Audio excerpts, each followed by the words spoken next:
Да. Da. Bak işte açmıyor be. Tankla da adam. Taklasın ey. Assalamualaikum. Валейкумсалам.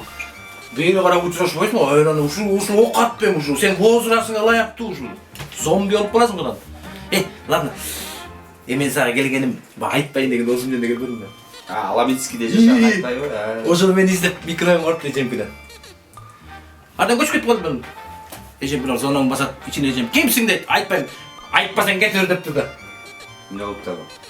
Жоқ sen çıkacak. At ayıplayın atpayın. Al ecem bilen var o.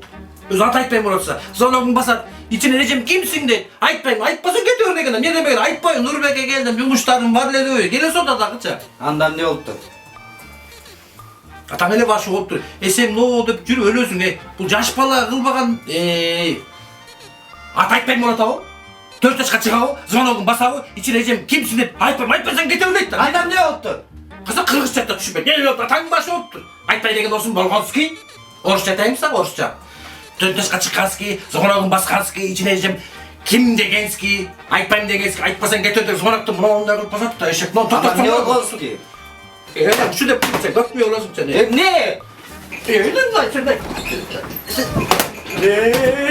Ne oldu? Koşuna oğlum ne dedi? Yanımda sen. Attım şunu takı. Kim lo? Иним. Sen normal okşaysın. Lo Viking'de çim lo. Kompütürde жүрчү. Нондай болуп калат. Буну молдо карап окут дагы, ал молдон башка молдо окушу керек. Сен түшүнсөң мындай. Мен досум аты айтпайм.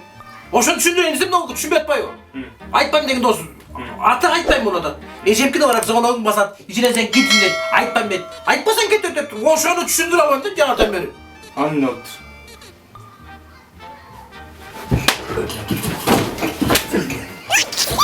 Ne dediğini yerim ben.